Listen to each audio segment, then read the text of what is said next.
Bonjour à tous et bienvenue sur la chaîne.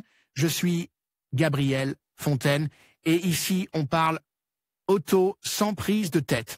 Conseils pratiques, explications techniques, accessibles et réponses claires à vos questions de tous les jours.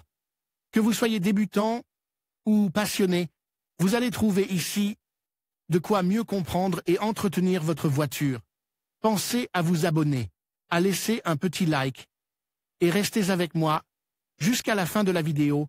Chaque détail peut faire la différence. De nombreuses personnes profitent de leurs vacances ou de leur long week-end pour voyager par la route, que ce soit seul, en famille ou avec des amis. Dans ces deux derniers cas surtout, charger les bagages de tous les occupants de la voiture dans le coffre peut s'avérer une tâche compliquée, mais les transporter à un endroit autre que celui qui leur est destiné peut mettre notre sécurité en danger. Voici quelques conseils pour transporter avec prudence ce qui doit l'être et optimiser l'espace disponible dans le compartiment de chargement de la voiture. Vous pouvez également lire nos conseils pour partir en vacances avec une voiture électrique. À l'approche de l'été, vous avez probablement songe à faire un grand voyage en voiture. Il est parfois plus facile de s'organiser pour l'idée que pour le retour. En effet, sur le chemin du retour, vos affaires peuvent être plus nombreuses et plus encombrantes. En plus des suggestions suivantes pour le chargement du coffre, n'oubliez pas le nouveau code de la route, désormais en vigueur, et les consignes pour bien manger et boire pendant le trajet, surtout s'il est long ou si votre destination est éloignée. Voici la liste des voitures à cette place qui offre le plus d'espace pour les bagages. Anticipez le départ. La tâche de remplir le coffre de la voiture, bien que pénible, est plus facile si l'on s'y prend à l'avance ou si l'on a un minimum de prévoyance. En général, cette opération pose plus de problèmes lorsque l'on n'a pas préparé les bagages à temps et que l'on n'en prend plus qu'il n'en faut ou que l'on se précipite au moment de partir. La précipitation n'est jamais une alliée.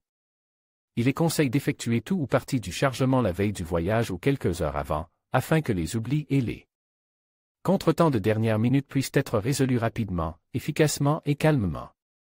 Une partie de cette anticipation consiste à vider le compartiment à bagages des objets dont nous n'allons pas avoir besoin et qui, sinon, nous priveraient d'un volume très utile pour repartir les bagages sans être débordés ni souffrir.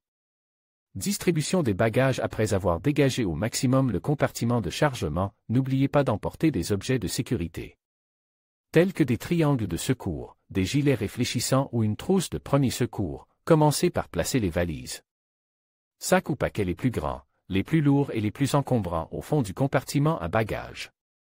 Cela présente deux avantages. D'une part, mieux repartir la masse à bord, ce qui favorise la stabilité du véhicule, et d'autre part, faciliter le placement du reste des bagages, plus petits, plus légers et plus faciles à placer.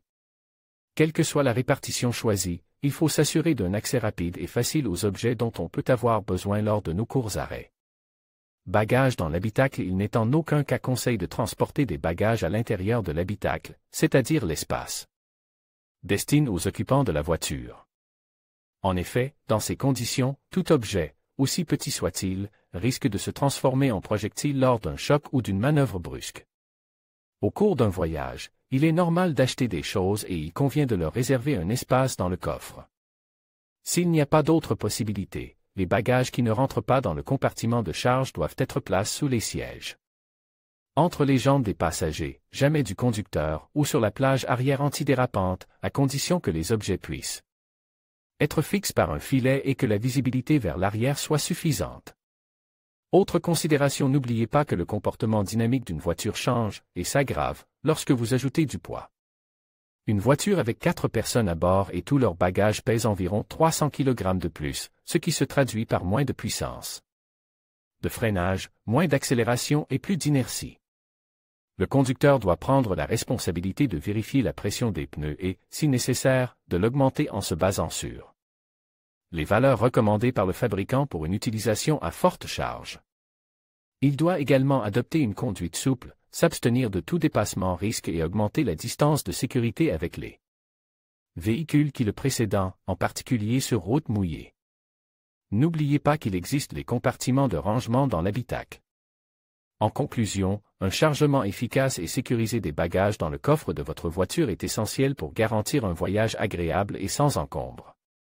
En suivant ces recommandations, tels que le respect du poids maximal, l'organisation des bagages par taille et la fixation des objets. Vous minimiserez les risques de déséquilibre et de dommages. N'oubliez pas de vérifier régulièrement le chargement pendant votre trajet. Avec ces conseils en tête, vous êtes prêt à prendre la route en toute sérénité. Bon voyage.